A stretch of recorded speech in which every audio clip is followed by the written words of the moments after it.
اس کی یہی وجہ ہے. اور باقی تمام کرنسیاں بھی دنیا میں آپ نے دیکھا ہے کہ وہ ڈالر کے اگینسٹ گر رہی ہیں. اب دیکھنا اب یہ ہو سکتا ہے کہ یہ ریسیشن آنے سے دنیا میں تیل کی قیمت کم ہونی شروع ہو جائے, جو کہ ہم نے دیکھا ہے کہ تھوڑا تھوڑا کم ہونا شروع ہو گئی, اور جس سے ایونچولی جا کر کے پاکستان کی انفلیشن بھی کم ہوگی. لیکن یہ کب ہوگا, یہ ایک بہت بڑا سوالیہ نشان ہے, کیونکہ اگر آپ دیکھیں جو ایسٹیمیٹس آ رہے ہیں انفلیشن کے بارے میں یا انٹرسٹ ریٹ کے بارے میں فرام دا یو ایس, وہ تو بہت خطرناک نظر آ رہے ہیں. وہ یہ کہہ رہے ہیں کہ اگلے 2 سال تک یہ جو انفلیشنری پریشرز ہیں امریکہ کے اندر, یہ سبسائڈ نہیں کرنے والے, اور ان کے ساتھ نبرد آزما ہونے کے لیے ان کی جو مانیٹری پالیسی ہے اس میں انٹرسٹ ریٹ چڑھتا چلا جائے گا. ابھی یہ 3 سے نیچے ہے, اس کو تقریباً 3.25% کے اوپر وہ لے جائیں گے, اور میں نے ایسٹیمیٹس دیکھے ہیں جو کہہ رہے ہیں کہ تقریباً 2024 تک this number could be close to 5%. تو یہ ایک کافی سگنیفیکنٹ اضافہ ہے, جس سے کافی ہٹ پڑے گی پاکستان کی کرنسی کو, کیونکہ پھر ڈالر جو ہے وہ رخ کرتا ہے امریکہ کا. تو یہ it's a very big question mark, کیونکہ یہ جو چیزیں ہیں یہ ہمارے کنٹرول میں نہیں, لیکن کچھ چیزیں ہمارے کنٹرول میں بھی ہیں اسد. اور وہ اس طرح سے کہ میں پچھلے دنوں ایک انڈیا اوریجن کے اکانومسٹ ہیں بہت مشہور, ان کی ایک ٹویٹ دیکھ رہا تھا جس میں وہ کہہ رہے تھے کہ انڈیا کے اندر بہت زیادہ انفلیشن ہے, فوڈ کی انفلیشن, وہ 7-8% کا نمبر بتا رہے تھے کہیں. تو میں نے جب پاکستان کے نمبر دیکھے تو میں بالکل میں حیران رہ گیا کہ پاکستان میں جو فوڈ انفلیشن ہے وہ تقریباً 30% کے اوپر پہنچی ہوئی ہے. And this sounds about right, کیونکہ ہمارا جو سی پی آئی ہے وہ بیسس کی آپ بات کر رہے ہیں, رائٹ؟ جی ایئر اوور ایئر بیسس کی بات کر رہا ہوں. تو آپ نے وہ دیکھا, وہ بھی ایئر اوور ایئر کی بات کر رہے تھے. تو پاکستان کے اندر کچھ جو ہماری سپلائی لائنز ہیں وہ شاید انڈر سٹریس ہیں, یا اس کے اندر اور کسی قسم کی رکاوٹیں فلڈ کی طرف کی وجہ سے آ رہی ہیں. تو یہ کچھ ایڈمنسٹریٹو جو مسائل ہیں پاکستان میں. اب انڈیا اور پاکستان میں ٹھیک ہے تھوڑا بہت فرق ہے, ہماری اکانومی وہ بہت بڑی اکانومی ہے, ہم بہت چھوٹی اکانومی ہے اس کے مقابلے میں.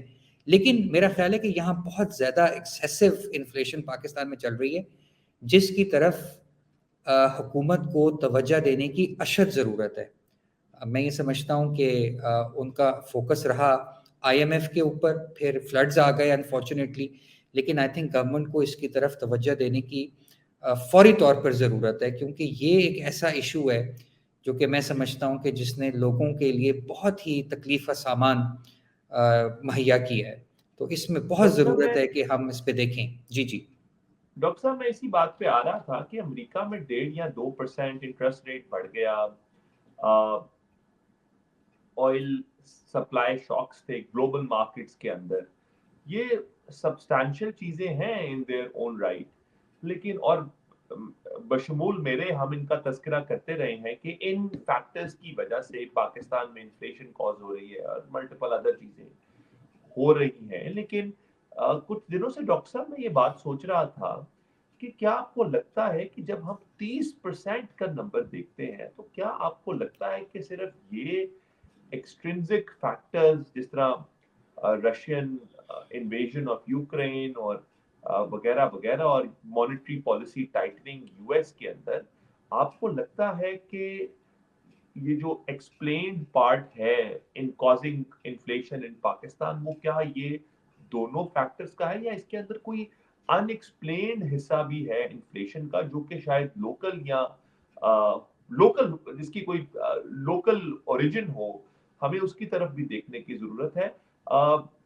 کیونکہ مجھے ایسا فیل ہوتا ہے کہ کچھ نہ کچھ تو اس کے اندر ڈسکریشنری ہوگا, کیونکہ جب ہم پالیسی مرتب کرنے کی بات کرتے ہیں تو پچھلے کافی عرصے سے ایسا ہو رہا ہے کہ ہم رشیا اور US کی مانیٹری پالیسی ٹائٹننگ کے اوپر یہ ملبہ پھینک دیتے ہیں, اور اس سے ایسا لگتا ہے کہ all of this is totally non discretionary. تو آپ کی اس پہ کیا سوچ ہے سر؟ دیکھیں آپ کا پوائنٹ از ایکسٹریملی ویلڈ, میں اس کی طرف آتا ہوں, لیکن میرا خیال ہے کہ جو سب سے بڑا جو ہٹ ہوا ہے پاکستان کے اندر انفلیشن کو, وہ ڈیفینیٹلی فیول پرائسز کی وجہ سے ہے, کیونکہ نہ صرف انٹرنیشنلی آئل پرائسز بڑھی ہیں, بلکہ وہ جو ایک میسو کرنٹ اکاؤنٹ ڈیفیسٹ کھڑا ہوا جس کی وجہ سے اس سے ہمیں ایکسچینج ریٹ کی ہٹ بھی پڑی ہے.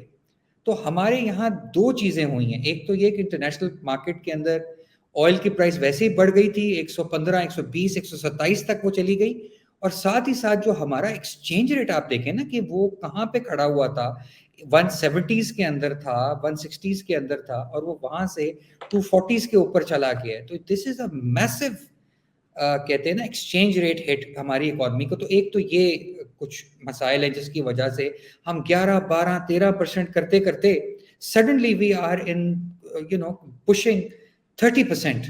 مطلب یہ جو ایک دم سے ایک کیا کہنا چاہیے, ایک فیز چینج آیا ہے, فیز چینج اور انفلیشن, یہ اس کی وجہ سے ہے نمبر 1. دوسرا جو آپ کا پوائنٹ ہے, میں بالکل اس سے اگری کرتا ہوں کہ یہ جو انفلیشن ہے especially anywhere in the world and especially in Pakistan, اس میں بہت سے سپلائی سائڈ ریزنس بھی ہیں. یعنی کہ اس میں سپلائی سائڈ پرابلمز ہیں, یا مے بی اس کے اندر کسی قسم کی مارکیٹ کلوژن بھی شامل ہو سکتی ہے. یہ بھی ہو سکتا ہے کہ پاکستان کے حالات جو بہت زیادہ پولیٹیکل کیوس, پولیٹیکل انسٹیبلٹی میں جو ایڈمنسٹریشن ہوتی ہے, آپ نے دیکھا کہ یہاں پہ کس قسم کا ایک پولیٹیکل انسٹیبلٹی کا گرداب جو ختم ہونے کا نام ہی نہیں لے رہا. اس میں آبویسلی جو کچھ ایسی طاقتیں ہوتی ہیں وہ اس پہ فائدہ اٹھاتی ہیں, وہ کلوژن کرتے ہیں, وہ اس کے اندر پرائسز کو بڑھانے کی کوشش کرتے ہیں. تو ہو سکتا ہے کہ اس کے اندر یہ ریزنس بھی ہوں, لیکن پرائمریلی مجھے نظر ایسے آ رہا ہے کہ یہ جو انفلیشن پاکستان فیس کر رہا ہے اس کے دو ریزنز ہیں. ایک تو یہ امپورٹڈ ہے نمبر 1, اور نمبر 2 جو ایکسچینج ریٹ ہمارا ڈپریشیٹ کر گیا ہے میسیولی, اس کی وجہ سے انفلیشن کی ایک سیلاب, خیر سیلاب کا ورڈ تو یہاں مناسب نہیں ہے کیونکہ پاکستان میں بہت سے لوگ اس کی وجہ سے بہت تکلیف کا شکار ہے, لیکن ایک طوفان جو آیا ہے انفلیشن کا, تو وہ اس کی وجہ سے آ رہا ہے. جی ڈاکٹر صاحب, انفلیشن کو دیکھتے ہوئے آپ کے خیال سے جسٹ اے کوئک کامنٹ کہ اگلے سال فلڈز کے حوالے سے تو گروتھ کے ایسٹیمیٹس آپ جانتے ہیں کہ اویلیبل ہیں, اور ایک ڈاؤن ورڈ ریویژن کی گئی گروتھ آؤٹ لک میں فار دا نیکسٹ ایئر, اس کو 5% سے ڈاؤن ورڈ ریوائز کر کے ہم 2% پہ, یعنی بہت سارے مختلف جریدوں نے اس کو 2% کے اوپر ایسٹیمیٹ کیا. میں نے خود تو یہ ایسٹیمیشن نہیں کی, لیکن that's what I've been reading around. آپ کے خیال سے یہ جو انفلیشن ہو رہی ہے نیچرلی اس کے اوپر بھی ابہام پایا جاتا ہے کہ انفلیشن کے امپیکٹس کیا ہوں گے. اکثر ایک انفلیشن کا امپیکٹ ہوتا ہے کہ وہ گروتھ کو سپریس بھی کر دیتا ہے, لیکن ایویڈنس اس کا بھی ملتا ہے کہ اکنامک گروتھ جو ہے وہ انفلیشن سے پروپیل بھی ہوتی ہے. تو آپ کے خیال سے گروتھ کو بڑھاوا ملے گا اگلے سال, کیونکہ فلڈز, اگر آپ فلڈز کو بھی فیکٹر ان کریں تو آپ کو کیا لگتا ہے کہ گروتھ کو ڈاؤن ورڈ ہمیں 5% سے ریوائز کرنا چاہیے یا یہ بڑھ بھی سکتی ہے؟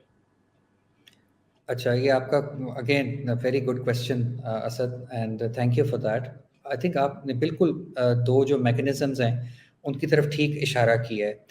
پہلا میکینزم یہ ہے کہ انفلیشن جب آتی ہے تو اس سے لوگوں کی بائنگ پاور کم ہونا شروع ہو جاتی ہے, اور آبویسلی اس کی وجہ سے کم چیزیں خریدتے ہیں, اور جس بھی اکانومی میں انفلیشن آتی ہے وہاں پہ اکنامک گروتھ ہٹ ہونا شروع ہو جاتی ہے, رائٹ.